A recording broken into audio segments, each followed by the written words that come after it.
अस्सलामुअलैकुम वरहमतुल्लाहि वबरकातुह। मैं हूं मसऊद और आप देख रहे हैं माही टीवी।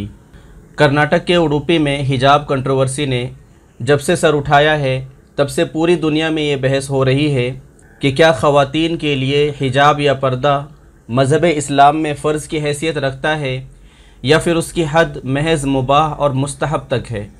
लेकिन इस बीच लिबरल्स का एक तबका ऐसा भी है जो हिजाब और पर्दा को ख़वातीन की तरक्की की राह में बड़ी रुकावट बता रहा है और इसे रूढ़िवाद और पिछड़ेपन की निशानी बता रहा है। इन नाम निहाद लिबरल और इंटेलेक्चुअल पार्टी में मुस्लिम और गैर मुस्लिम दोनों शामिल हैं। लेकिन इस दावे में कितनी सच्चाई है इसका अंदाज़ा हम आज की वीडियो में लगाने की कोशिश करेंगे।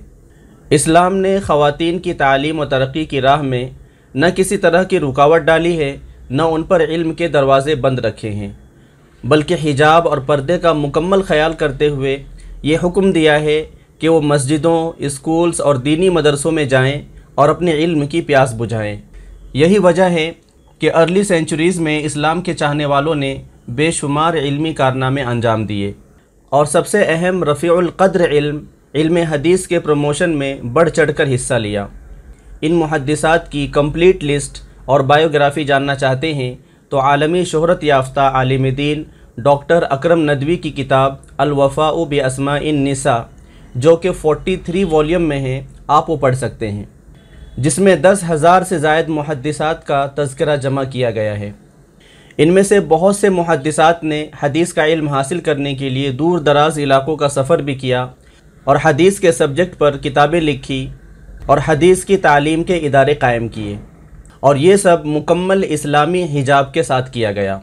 और ये सिलसिला इस्लाम के शुरुआती दौर तक महदूद नहीं रहा बल्कि आज तक जारी है। और इस नए दौर में भी बहुत सी मुस्लिम ख़वातीन ऐसी हैं जिन्होंने हिजाब पहनकर बड़ी बुलंदियां हासिल की हैं और 21वीं सदी में भी हिजाब के साथ वो कई अहम काम अंजाम दे रही हैं। चलिए अब हम उन्हीं में से चंद बाकमाल बाहिजाब ख़वातीन का मुख्तसर तफसील के साथ तज़किरा करते हैं। इस लिस्ट में सबसे पहला नाम हलीमा याकूब का है, जो आज़ाद मुल्क सिंगापुर की पहली ख़ातून प्रेसिडेंट हैं। हलीमा याकूब नस्ली तौर पर भारतीय मुसलमान हैं। 2017 में प्रेसिडेंसी की कुर्सी पर विराजमान होने से पहले वो मेंबर ऑफ़ पार्लियामेंट भी रह चुकी हैं। हलीमा याकूब ने पॉलिटिक्स के इस लंबे और कठिन सफ़र में कभी भी अपने आप को बेपर्दा नहीं रखा और हमेशा हिजाब को ओढ़े रहीं। वो आज भी हिजाब पहनती हैं और इसी हालत में मुल्क का इंतज़ाम संभालती हैं। सवाल ये है कि अगर हिजाब सिर्फ़ एक्सट्रीमिज़म और बैकवर्डनेस की निशानी होता तो क्या एशिया पैसिफिक खित्ते के 39 कंट्रीज़ में फ़र्स्ट रैंक हासिल करने वाले मुल्क की प्रेसिडेंसी के ओहदे पर एक हिजाब वाली ख़ातून फ़ाइज़ होती? इस लिस्ट में दूसरा नाम famous American politician Ilhan Abdullah Omar का है, जो 2019 में यूएस स्टेट ऑफ मिनेसोटा से मुंतखब होने वाली मुस्लिम मेंबर ऑफ कांग्रेस हैं। अल्हान उमर ओरिजिनली सोमालिया की रहने वाली हैं।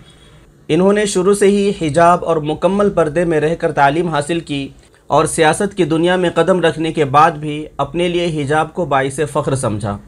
इस वक्त वो महज 37 साल की हैं, लेकिन पूरी दुनिया उनकी साइंटिफिक और क्रिएटिव सलाहियतों का कायल है।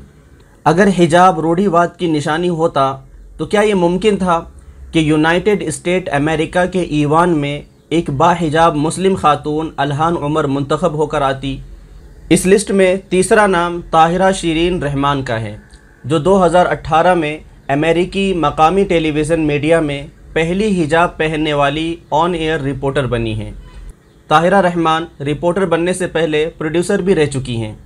इन्होंने एक इंटरव्यू में अपनी ज़िंदगी के कड़वे तजुर्बात को बयान करते हुए कहा कि हिजाब पहनने की वजह से हमेशा मेरी हौसला शिकनी की गई, हमेशा मुझे डिस्करेज किया गया, मुझे रूढ़िवाद और कट्टरपंथी कहा गया, लेकिन मेरे इरादे डगमगाए नहीं और मैंने हिजाब के साथ ही तरक्की की तमाम मंजिलें तय करने का पक्का इरादा किया।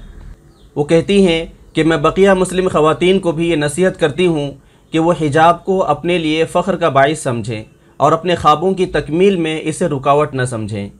दोस्तों, इस लिस्ट में चौथा नाम वेरोना कलेक्शन नामी फेमस अमेरिकन ब्रांड की को फाउंडर लीज़ा वोगल का है। लीज़ा वोगल ने 2010 میں اسلام مذہب قبول کیا اور پھر حجاب پہننے لگی، لیکن انہیں شدید طور پر اس بات کی کمی محسوس ہوئی کہ مسلم خواتین کے لیے مارکیٹ میں ایسے حجاب کم ہی ملتے ہیں جو اسلامی تقاضوں کو پورا کرتے ہوں۔ تو اس ضرورت کو پورا کرنے کے لیے انہوں نے ویرونا کلیکشن شروع کیا اور وہ آج امریکہ کے بڑے تاجروں میں سے ایک شمار ہوتی ہیں۔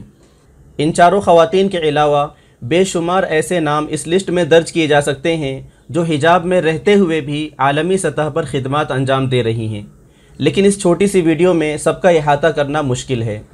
خلاصہ یہ ہے کہ حجاب خواتین کی ترقی کی راہ میں رکاوٹ نہیں بلکہ محافظ ہے۔ یہ روڑھی واد کی نشانی نہیں بلکہ عصمت و عفت کی حفاظت کا سب سے بڑا ذریعہ ہے۔ اس ویڈیو پر آپ کی کیا رائے ہے کمنٹ کر کے ہمیں ضرور بتائیں، اور خاص طور سے ہمیں سپورٹ کرنے کے لیے ہمارے چینل ماہی ٹی وی کو سبسکرائب ضرور کریں۔ السلام علیکم ورحمۃ اللہ وبرکاتہ۔